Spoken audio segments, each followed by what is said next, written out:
శాతం పెరిగాయి అధ్యక్ష.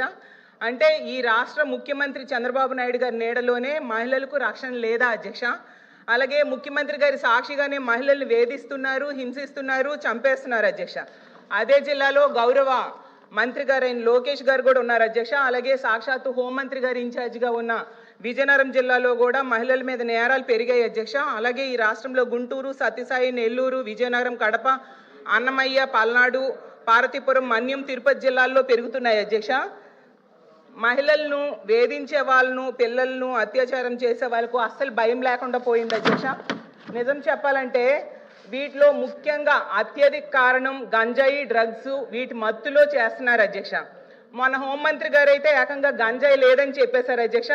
కానీ ఈ సభ జరుగుతున్న టైంలోనే మొన్న మదనపల్లిలో చూసాం అధ్యక్ష. గంజాయి మద్యం మత్తులో 7 ఏళ్ల బాలికను అత్యాచారం చేసి హత్య చేసేసి తన ఇంట్లో డ్రమ్లో పడేశాడు అధ్యక్ష. ఒక క్రూర మొగం అలాంటి వెధవ అలా చేశాడు అధ్యక్ష. అలాంటి అయితే ఎంత దారుణంగా రాష్ట్రంలో గంజాయి, డ్రగ్స్, కల్తీ మద్యం ఏరులై పారుతుందంటే దానికి కూడా లెక్కలు చెప్తాను అధ్యక్ష. ఈ NDPS కేసెస్ చూస్తే షాక్ అయిపోతాం అధ్యక్ష.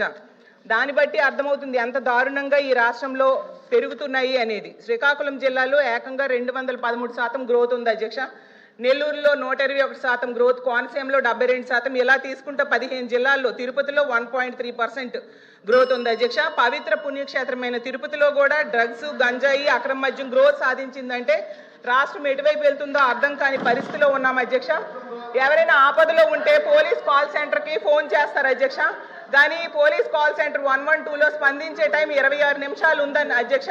అది నేను చెప్పడం కాదు అధ్యక్ష, సాక్షాత్తు అమిత్ షా గారే చెప్పడం జరిగింది అధ్యక్ష. మన గౌరవ ముఖ్యమంత్రి గారికి గౌరవ కేంద్ర హోంమంత్రి గారు లేఖ కూడా రాశారు అధ్యక్ష.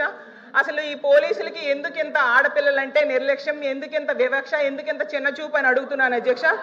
అలాగే తీసుకుంటే 112 ఎమర్జెన్సీ కాల్ సెంటర్ని కాల్ చేసి మహిళలు కానీ ఆడపిల్లలు కానీ కాపాడండి కాపాడండి, అయ్యో బాబు ఆపదలో ఉన్నామంటే 26 నిమిషాల వరకు స్పందించట్లేదు అధ్యక్ష. అదే దేశ యావరేజ్ 18 నిమిషాలు మాత్రమే ఉంది అధ్యక్ష. దీనికి ఎగ్జాంపుల్స్ చూసుకుంటే అధ్యక్ష, అనంతపురంలో ఇంటర్మీడియట్ అమ్మాయి కనిపించకుండా పోయి 2 రోజులు అయిందని తల్లిదండ్రులు కంప్లైంట్ ఇస్తే అధ్యక్ష, క్వశ్చన్స్ కూడా అడుగుతాను, కంప్లైంట్ ఇస్తే అధ్యక్ష పోలీసులు స్పందించలేదు. అయితే పోలీసులు నిర్లక్ష్యంగా వ్యవహరించడం వల్ల అమ్మాయి చనిపోయింది అధ్యక్ష. అలాగే యలమంచిల కాన్స్టిట్యున్సీలో రాంబెల్లిలో అధ్యక్ష ఒక అమ్మాయి ఏమో ఒకడు జైలు నుంచి బెయిల్ మీద వచ్చి వేధిస్తేనే అధ్యక్ష ఆమె కంప్లైంట్ ఇచ్చినా పోలీసులు పట్టించుకోకపోవడం వల్ల అధ్యక్ష ఆ అమ్మాయికి ఇంటికి వచ్చి ఫేక్ వచ్చి చంపేశాడు అధ్యక్ష. పక్క కాన్స్టిట్యున్సీ హోంమంత్రి గారు కనీసం కుటుంబానికి పరామర్శ చేయడానికి, ధైర్యం చెప్పడానికి వెళ్ళని పరిస్థితి మనం చూసాం అధ్యక్ష. అలాగే తీసుకుంటే అధ్యక్ష ఎంత దారుణంగా ఈ కూటమి ప్రభుత్వంలో ఎమ్మెల్యేలు వ్యవహరిస్తున్నారంటే ఆరవ శ్రీధర్ అనే వ్యక్తి ఎంత దారుణం అధ్యక్ష. మహిళను లోపరుచుకొని అబార్షన్స్ చేయించాడు, 5 సార్లు గర్భవతిని చేసి అబార్షన్ చేయించుకుంటే మోసం చేసి వదిలేశాడు అధ్యక్ష. ప్రభుత్వం ఏం చర్యలు తీసుకుంది అధ్యక్ష? సాక్షాత్తు సీఎం గారికి, డిప్యూటీ సీఎం గారికి, అలాగే ఎస్పీకి పోలీసులు కంప్లైంట్ ఇస్తే ఎవరు పట్టించుకోలేదు అధ్యక్ష. కానీ ఆవిడ మీడియా ముందుకు వచ్చి NHRC ఫిర్యాదు చేస్తే మేడం ప్లీజ్ ప్లీజ్ ప్లీజ్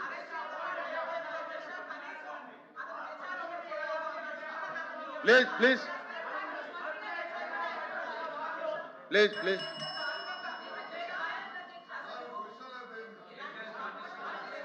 అమ్మా కళ్యాణ్ గారు మీరు వినిపించుకోవాలి.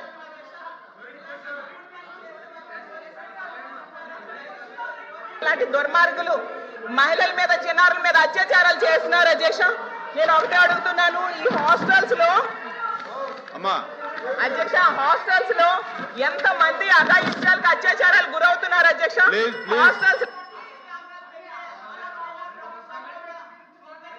ఏమ్మా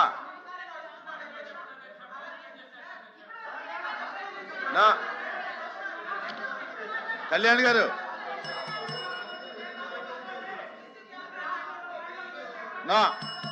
ఇప్పుడు మీకు అవకాశం వస్తే మీరు అడగదలుచుకున్నది తప్ప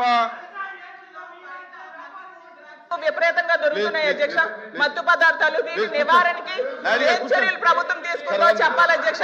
అలాగే ఇంత మంది వేధింపులకి కూర్చోమ్మా.